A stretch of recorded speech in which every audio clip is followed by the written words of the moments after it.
The fate of America rests in one man. But who is he?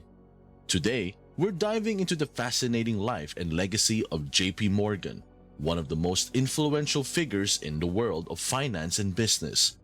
From his humble beginnings as the son of a banker to his rise as a Wall Street tycoon, Morgan's story is one of innovation, ambition, and strategic thinking. Join us as we explore the man behind the myth and uncover the secrets that made J.P. Morgan a true banking legend. Early life. J.P. Morgan was born in 1837 in Hartford, Connecticut.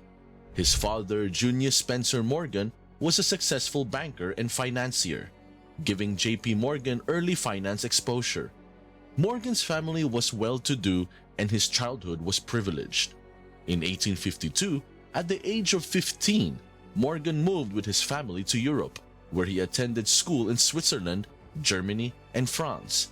During this time, he became fluent in French and German, which would later prove to be a valuable asset in his business dealings. At the age of 20, Morgan returned to the United States and began his career in finance, working as a clerk in his father's banking firm. The elder Morgan, now a partner in George Peabody & Co., was slowly moving out of the limelight. On the other hand, the younger Morgan spent the following 14 years working as his father's representative at a number of affiliated banking institutions, becoming familiar with the work and the way of life of a bank partner. However, Morgan wanted to establish himself independently, and in 1861, he established his own banking company, J.P. Morgan & Company. Career highlights. Morgan's timing was impeccable, as the United States was in the midst of the Civil War. Instead of joining the military, he paid someone $300 to serve as his substitute. But the war was an opportunity for JP. He knew he would profit from it by purchasing government bonds and reselling them at a higher price. Morgan's savvy business acumen made him a millionaire in just a few short years. Morgan's wealth and influence continued to grow throughout the late 19th and early 20th centuries. He became a crucial figure in the development of the modern American economy, financing significant industries such as steel, railroads, and telecommunications. In fact, Morgan, Vanderbilt, and Rockefeller felt that cutthroat competition was destructive.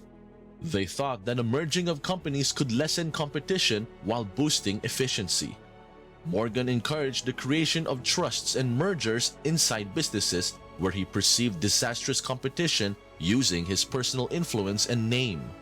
Several of the other significant businesses Morgan helped establish were advantageous to the economy, despite the fact that he will always be recognized for trying to monopolize the steel industry in the form of U.S. Steel. JP is still considered a pillar of companies that exist today, like General Electric and International Harvester, now Navistar International. Compared to the real riches he held, Morgan had significantly greater perceived authority. The Morgan Bank just lacked the scale necessary to manage bond issues or underwrite IPOs without assistance from the expanding financial industry. Nonetheless, because of Morgan's notoriety, whenever his bank joined a syndicate, people felt that the banker was directly in charge of the offering. In an era when the reputation of the offering bank held more weight than the stock fundamentals, Morgan benefited from his growing prestige. This solidified the public's opinion of Morgan as the face of Wall Street as a whole. With so much power in the financial industry, Morgan was accused of stifling the economy during tough times. Of course, it was also believed that Morgan was stuffing his pockets when times were good.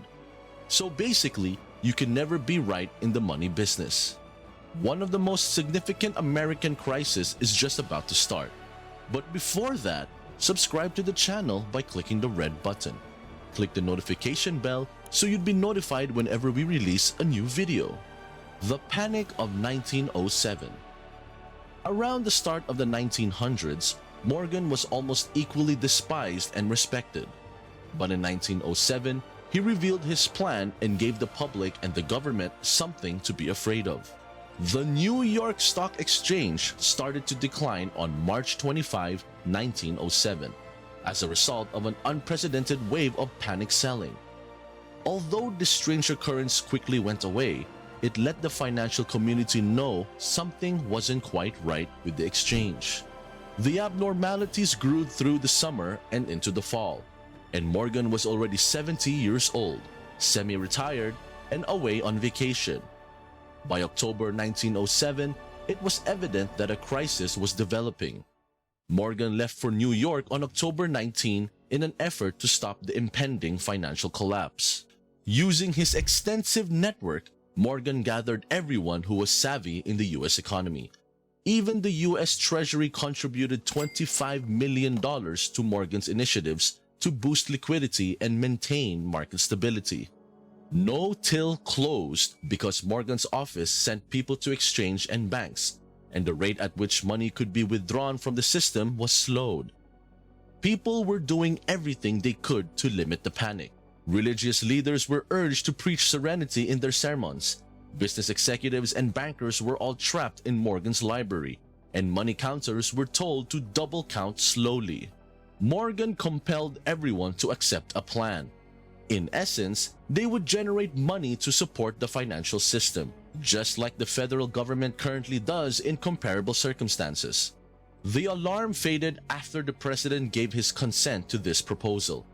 The government acted swiftly to restructure the banking sector and strengthen the Federal Reserve System to prevent similar crises in the future, after realizing that the only thing standing between America and financial calamity was an aged banker. Pujo Committee. Morgan's finest hour came during the Panic of 1907. He garnered accolades and customary portion of criticism in the aftermath. The general public's perception of him as the robber king of Wall Street only got worse as a result of his blatant economic manipulation. Morgan was invited before the Pujo Committee, a government examination into money trusts. Throughout his testimony, Morgan's statement gave voice to the then unspoken banker's code. He reaffirmed, among other things, the old world notions that morality and character should be a banker's guiding principles.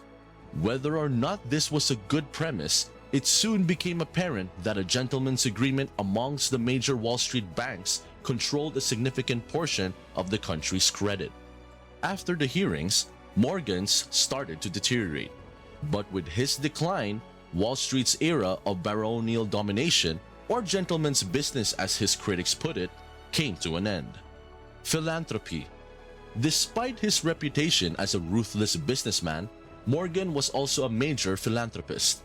He donated millions of dollars to charity and the arts, including funding the Metropolitan Museum of Art Construction in New York City.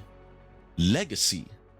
In 1913, the hero of the Panic of 1907 died in a Rome hotel room. J.P. Morgan left behind a legacy that would shape the course of American finance for generations to come. His name is still synonymous with wealth and power, and his impact on American finance cannot be overstated. Robber Baron, King of Wall Street, or hero of the Panic of 1907, no matter who people think J.P. Morgan was, it's safe to say that he was among the people who shaped the economy. And despite having died for more than a century, his company is still around and thriving. See you in our next video, and always remember, Invictus Luxury, for people who want more.